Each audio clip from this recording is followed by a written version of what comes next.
Assalamualaikum, salam literasi. Putu buku, hari ini hari Jumat, jadi saya mau cerita tentang yang saya tangkap dalam khutbah Jumat tadi siang. Ada sesuatu yang menarik, karena saya dengar ceramah Jumat kan seperti biasa ya, ajakan untuk takwa dan beramal soleh gitu ya. Namun tiba-tiba kok saya kepikiran, iya ya, ternyata banyak sekali ya tuntunan-tuntunan untuk berbuat kebaikan itu, dan ada nggak sih titik kunci yang akhirnya kebaikan tuh jadi mudah kita lakukan gitu. Saya tiba-tiba kepikirannya begitu. Misalnya kayak tadi itu dia ceritakan bagaimana kalau lupakanlah kebaikan yang telah engkau lakukan. Jadi justru berbuat baik itu kita sering lupain gitu. Saking itu kan melatih keikhlasannya. Tapi kan di sini kan emang bisa ya. Kadang kan kita berbuat baik kan bangga ya dengan kebaikan kita.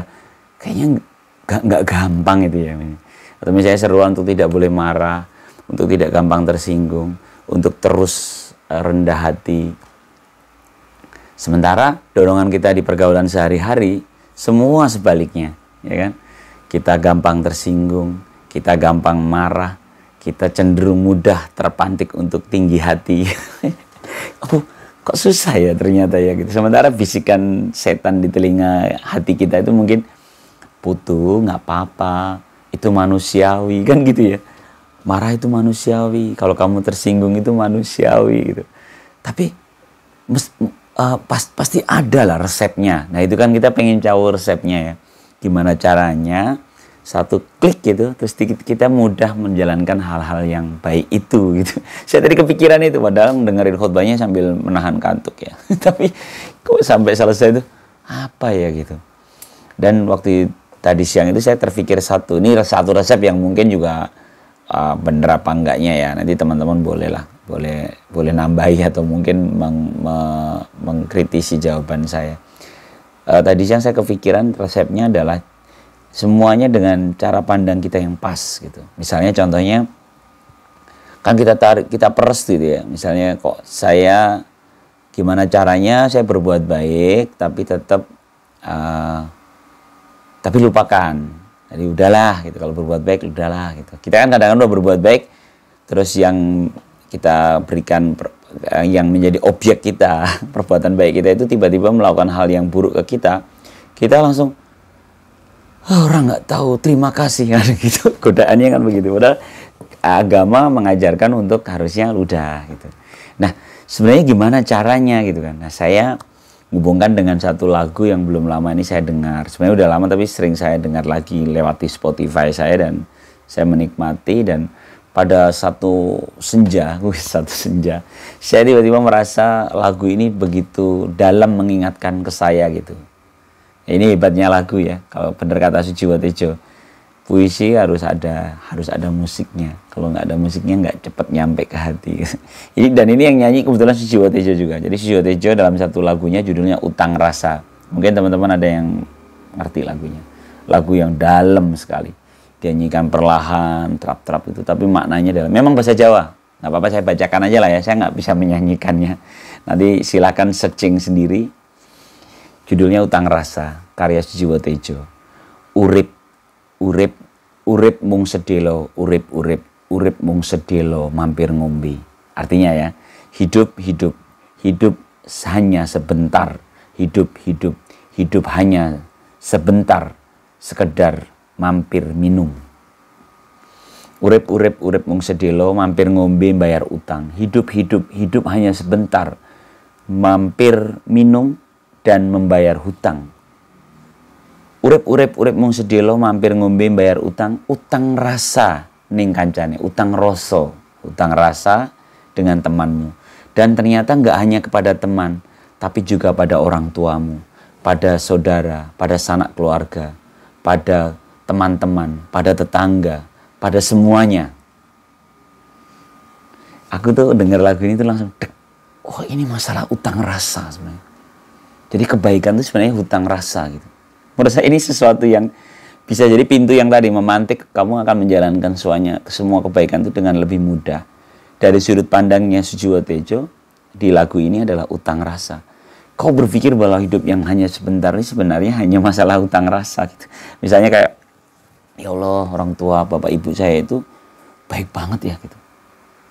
Ibu saya yang lahirin saya, bapak nyari nafkah, mendidik saya gitu. Sampai dengan seperti saat ini itu semuanya ada peran kedua orang tua kita. Lalu kita berhutang itu. Lalu kita berbuat baik padanya. Dan lepas saja kan. Kenapa? Karena dilanjutkan di bait berikutnya. Ra kebayar utang rasaku, sing tak bayar amung pikiran lan tenagane. Ra kebayar utang rasaku, sing tak bayar mung waktu pikiran lan otote. Nggak pernah bisa terbayarkan hutang rasa ini. Yang kubayar hanya pikiran dan tenaganya. Takkan mungkin kebayar hutang rasaku ini. Yang terbayar hanya waktu, pikiran, dan tenaganya. Ngeri ya. Jadi ternyata contoh tadi orang tua. Kita hutang rasa, lalu kita berbuat baik maksimal kepada mereka berdua. Dan nggak kebayar. Nggak kebayar. Itu baru orang tua ya. Sampai nanti kita selesai hidup kita pun nggak akan kebayar itu. Kita hanya mampu membayarkan, ya mungkin kalau masalah waktu kita berikan kepada, atau mungkin tenaga, tapi sebenarnya nggak selesai, hutang rasa itu nggak selesai. Baru orang tua, bagaimana dengan negara, bagaimana dengan tetangga, bagaimana dengan teman-teman kita, bagaimana dengan orang-orang di sekitar kita, bagaimana dengan anak saya, bagaimana dengan istri saya, suami, pasangan, dan sebagainya. Iya kan? Kebayang nggak sih? Dengan hutang rasa jangan-jangan kalau menyadari ini adalah hutang rasa dan kita harus selalu ngebayar aja gitu. Contoh saya ini ASN ya, aparat sipil negara, yang kalau saya pikir-pikir berapa negara telah memberikan penghasilan buat saya di berapa tahun usia jabatan saya. Lalu apa yang mereka telah berikan itu, terus gue udah ngapain ya? Ngomongin negara aja kayaknya udah wow gitu. Siapa yang buat ini? Tetangga itu nggak ngapa-ngapain aja, dia sudah melakukan kebaikan untuk kita. Nggak ngapa-ngapain ya, artinya kan dia tidak mengganggu kita. Kita sudah berhutang. Kalau si Jiwa Tejo itu cerita, hutang rasa itu bahkan anaknya yang diantar taksi atau Grab atau Gokar gitu. Terus selesai membayar, dia turun langsung masuk rumah, dimarahin sama bapak, sama si Jiwa Tejo. Nggak boleh, jadi dia harus berdiri melepas si supir taksi itu, seperti keluarganya gitu. Kata anaknya, loh kan aku udah bayar pak, kamu nggak akan bisa bayar.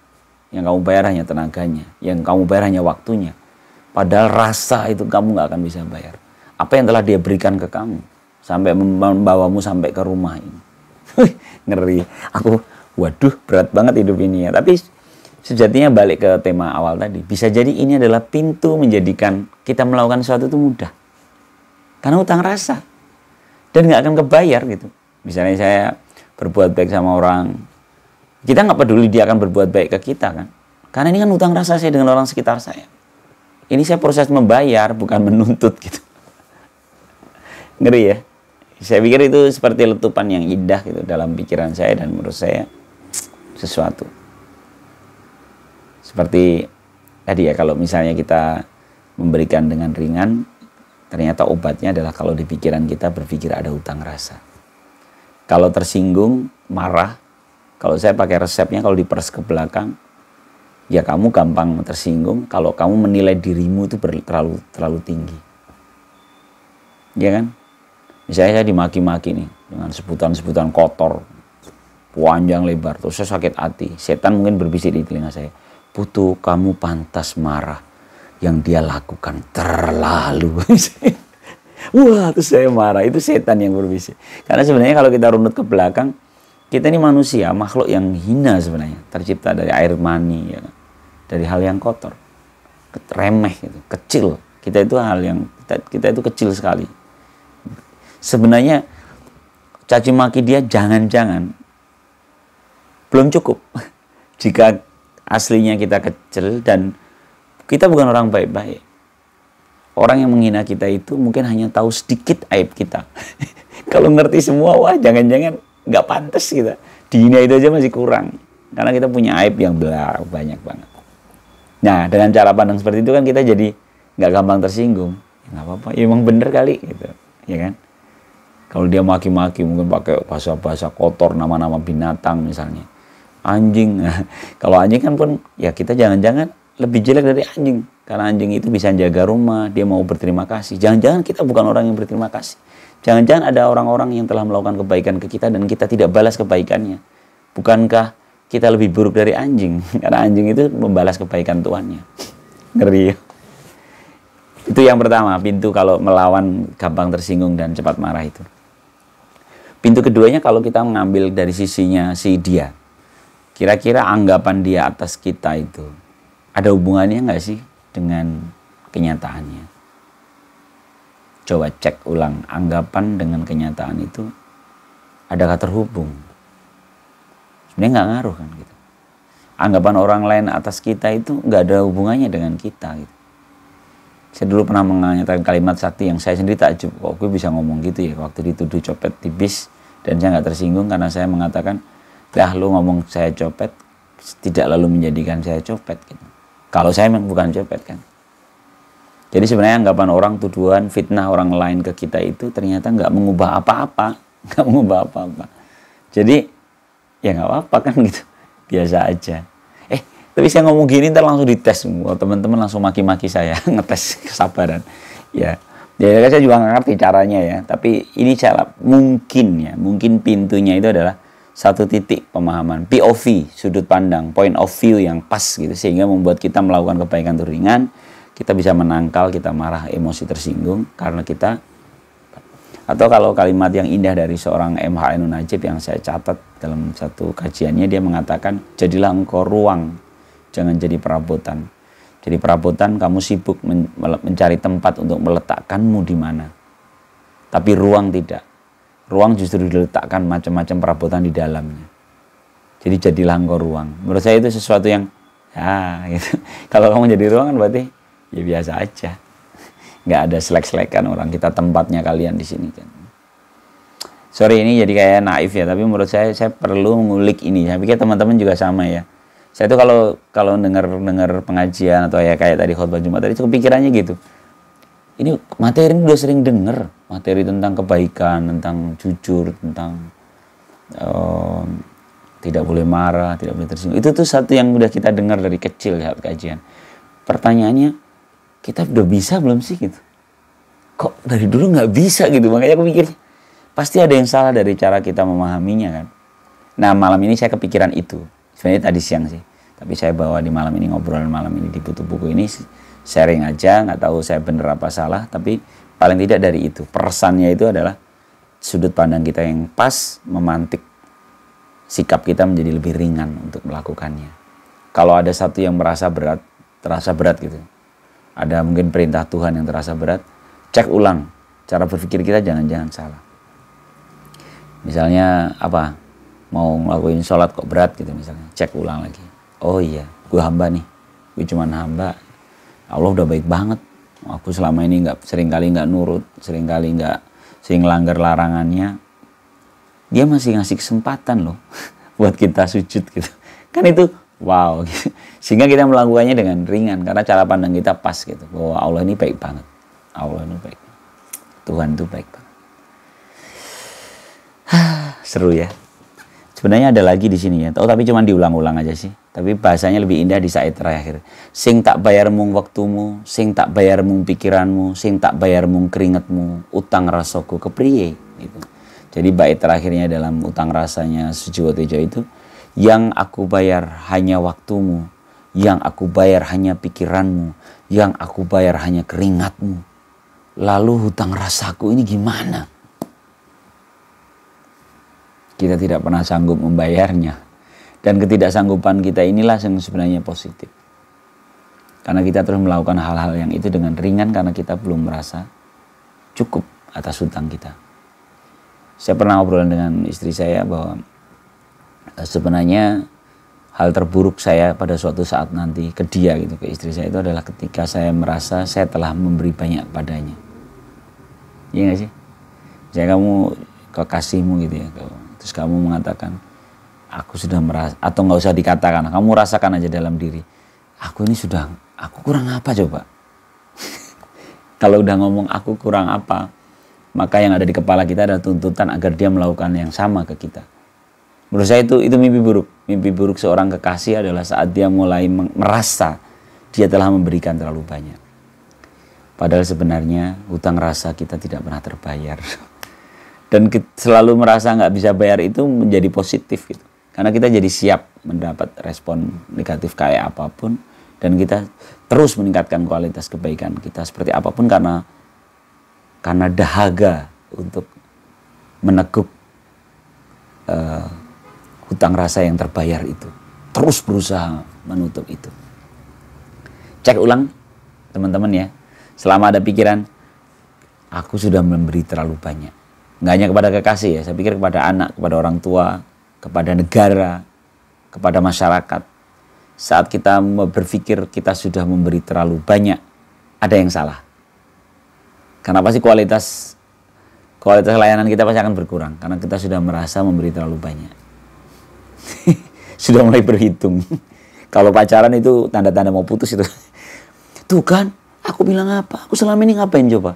Aku mau nungguin kamu loh. Waduh, dedeng, drama udah langsung gitu. Nggak lama putus itu, udah kayak gitu tuh. Orang sama berhitung.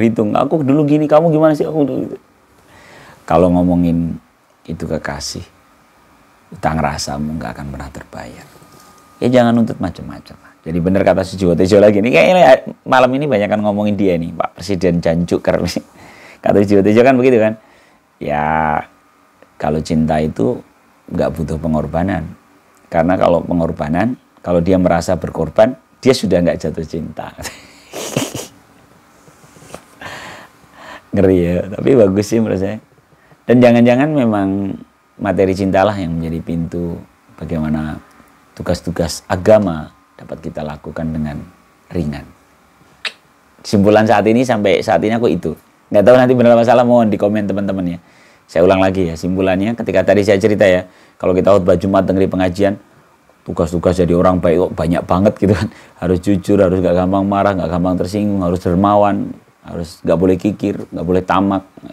Panjang gitu nilai-nilai kebaikan itu. Berat banget gitu menjalaninya. Rasanya ya pintu yang paling celek cinta. Jadi ketika kita benar memahami kata cinta, cinta yang tidak butuh pengorbanan karena saat dia jatuh cinta, dia ngapain saja itu bukan bagian dari pengorbanan. Dia melakukan dengan enjoy aja. Yuk cari tahu pengertian cinta. Saya juga masih belajar. Sama-sama belajar lah ya. Sekarang kan belakangan paling cuma jatuh cinta ya. Jatuh cinta kan nggak sengaja. Kalau sekarang kita coba kulik-kulik. Cinta itu kayak opo. Ngomong nggak jelas nih hari ini. Tapi kayaknya semoga bermanfaat lah ya. Ini buat saya pribadi juga. Salam literasi. Assalamualaikum warahmatullahi wabarakatuh.